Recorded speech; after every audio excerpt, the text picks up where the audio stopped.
Hey, what's up folks? How's it going? This is Waj. I hope you guys are all doing well. And in this video, we're going to be doing a direct head-to-head tablet comparison between probably two of the most anticipated tablets of the year. I'm certainly talking about the new iPad Pro versus the Microsoft Surface Pro 4. So what we're going to do is take a look at the internal and external specifications, take a look at the capabilities of what both of these two large form factor tablets have to offer. So perhaps some of you guys are interested in actually using this as a laptop replacement. We'll see which tablet offers the most for your money. So without any further ado, let's get right into it. Now, obviously the iPad Pro and indeed the Surface comes in multiple different models. Now, we actually have the most economical choices. We're comparing the $799 32GB version of the iPad Pro versus the base model of the Surface Pro 4, which retails for about $899 and comes with the Intel Core M processor. Now, unfortunately, the keyboard on both models is a separate purchase. On the iPad Pro, you can go for the Apple Smart Keyboard, which retails for a hefty $170. And I think you should probably get the keyboard that I have, which is the Logitech keyboard, which is fully backlit and a little bit easier to type on. Although it's a little bit more hefty and thicker than the Apple keyboard, it is going to save you a couple of extra bucks, retailing for about $150. Additionally, if you want to use the Apple Pencil for the iPad Pro, you're going to have to get that separately as well. It's another $100 for that. And since the Surface Pen actually comes included with your Surface Pro 4 for that $899 price tag, really they're both pretty much identical in terms of the price point. And of course, if you do want the new Surface Pro 4 type cover, it is a little bit more reasonably priced at $130 opposed to the $170 that Apple wants you to pay for their keyboard. Now, if you want to use a stylus and if you prefer that over your fingers, one of the great things about both tablets is that both stylus are really optimized for the hardware and they're specifically designed for the displays themselves. So they're extremely responsive and ergonomically both pens fit perfectly in your hand like any other pen or pencil would. Now, Microsoft has been really perfecting their stylus on the Surface Pro lineup of tablets, and this is their best ever. It actually has over 1024 levels of pressure sensitivity, and the display on the Surface is actually using something called Pixel Sense technology, which can actually determine what's being contacted with the screen, whether that's your finger or your stylus, and it'll initiate a command according to that information. Furthermore, since the Surface Pro 4 is running a full entire Windows operating system, it becomes really crucial to use the pen, especially if you want to initiate a specific command with smaller icons, since the resolution is so high, and the pen becomes pretty crucial if you want to use the full application library that Windows has to offer. Now, the Apple Pencil is just as effective as the Surface Pen, and it has multiple levels of pressure sensitivity. Additionally, there's a couple of tilt sensors built into the tip of the Apple Pencil, and this can actually calculate the exact orientation and the angle of your hands, so therefore you can write a little bit more naturally, and you could do things like shade in your drawings or get different brushstroke effects with the different tools that you have out there with some of your applications. So this is really fantastic for a lot of digital artists that want to use a tablet for any kind of sketch work or do any kind of painting. Since this is such a powerful tool, this is really optimal for those type of users. Now, in terms of the battery performance, you have about 12 hours of time on the Apple Pencil, and charging is pretty easy. It just has a lightning connector at the end of the pencil, which you can connect to your iPad in order to get charged up. And charging is pretty fast. You can get up to 30 minutes in just 15 seconds of charge time, which is pretty darn insane. The Surface Pen actually has about a year's worth of battery life, which is kind of cool, but I'm not sure what's going to happen when the battery actually dies because it's actually not user replaceable. Now, let's go over the keyboards on both computers. Starting with the Surface Pro 4, the new type cover is absolutely fantastic. They've pretty much perfected their type cover design. You have really good key spacing. The keycaps themselves are nice and large. You have a nice amount of key travel, so typing is very comfortable, and it's a fully functional keyboard that's fully backlit as well. And in addition to that, you have a fairly large trackpad, so this is kind of a perfect laptop replacement from a functional standpoint. Now, the Logitech keyboard for the iPad Pro is also fairly easy to type on. The key spacing is very good, very comfortable. You have a nice amount of key travel as well. One of the nice things about this particular particular keyboard is that it is fully backlit, so that matches on what the Surface Pro can do. And of course, you don't have a trackpad on this keyboard, which does make sense because iOS is not really designed for any kind of mouse cursor interface. Your primary mode of navigation is through touch or through the Surface Pen. Now, physically side by side, you can see that the iPad Pro is slightly larger in terms of its height and width, which does make sense because it does have thicker borders and a slightly larger overall screen, measuring about 12.9 inches versus the Surface Pro 4 measures about 12.3 inches. But from the profile perspective, you can actually see that the iPad Pro is quite a bit thinner than the Surface, measuring only about 6.9 millimeters versus about 8.45 millimeters on the Surface side, and it's also quite a bit lighter, measuring about 730 grams for the Wi-Fi version versus the Surface Pro 4 measures about 766 grams. Now, the iPad Pro in terms of ports and connectivity options is pretty much identical to every other iPad out there. You basically have a headphone jack and a Lightning connection, and that's about it. Although you do have 4 speakers now on the Pro, which is not only better in terms of audio quality from the conventional iPad, but I think it sounds better than the speakers we have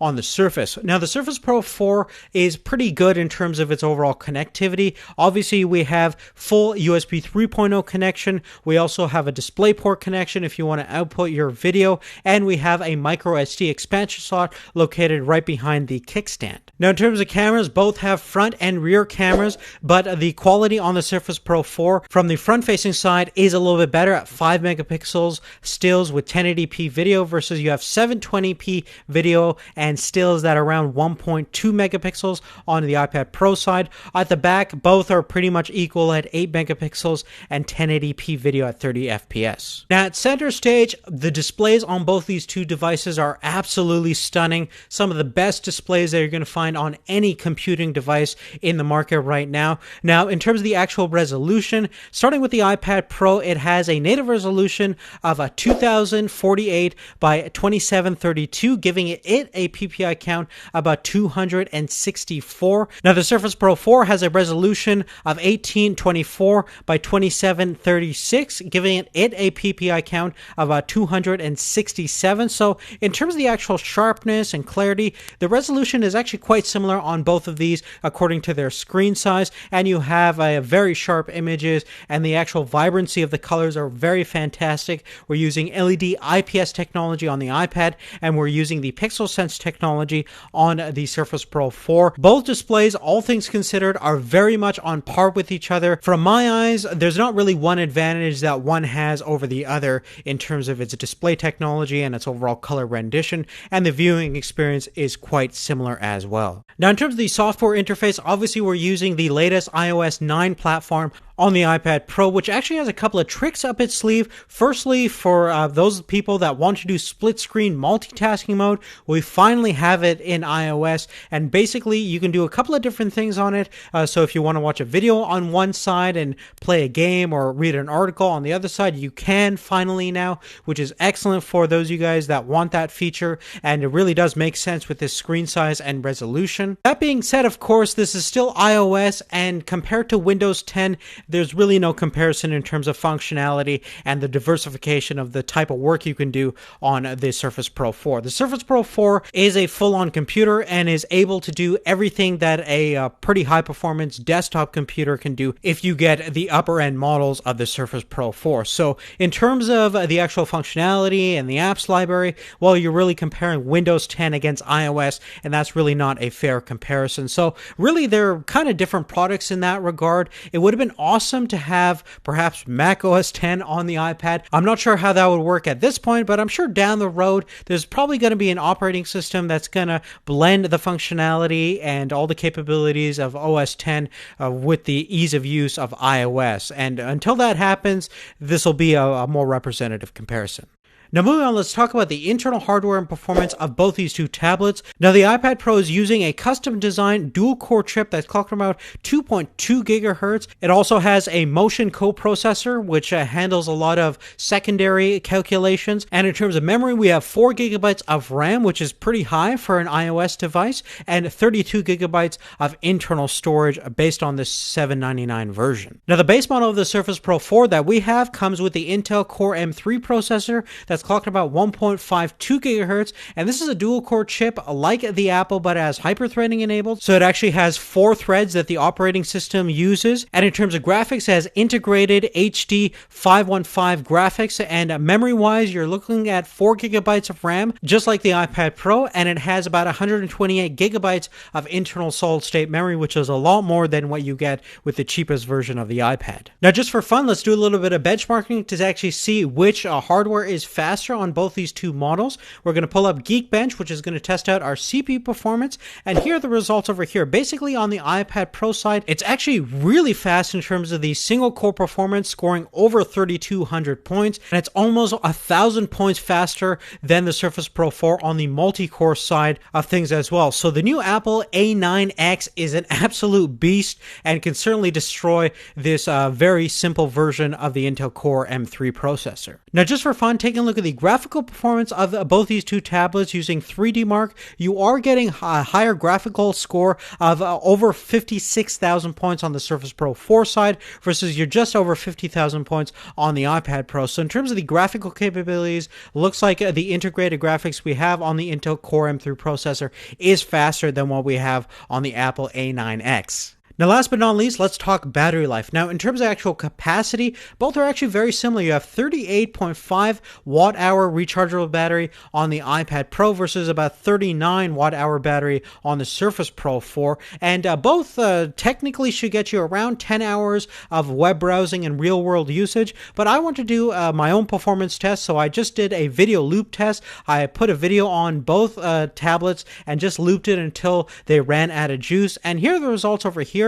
Basically, the Surface Pro 4 ran out of juice at around 7 hours 38 minutes versus the iPad Pro impressively went up to 9 hours 23 minutes. So in most cases, you can definitely expect to get better battery life on your iPad Pro versus what you're going to get on the Surface Pro 4 side. And that's fairly understandable since iOS is fairly power efficient and definitely doesn't use as many system resources as full-on Windows 10 does on the Surface Pro 4 side. But really on that, guys, that's really it. Definitely let me know what you guys think of the whole comparison video. Do you think the iPad Pro is worth it compared to what the Surface Pro 4 has to offer? Certainly in terms of a functional standpoint, the capabilities of the Surface Pro 4 far beyond exceed what the iPad can do because it's running the iOS platform, which is fine in terms of some of the basic apps, but just the fact that you're running a full-on Windows operating system gives you unlimited capabilities on the Surface Pro 4 side. But definitely let me know. I think the integration on the iOS side is really nice. The hardware and software on the iPad work tremendously well together, but it also works pretty good on the Surface Pro 4 side. So definitely let me know what you guys think. Give us a thumbs up if you like this video, helped you out in any way, and check out the description for all the detailed information about each product. But thanks again for watching. We'll see you later. Take care.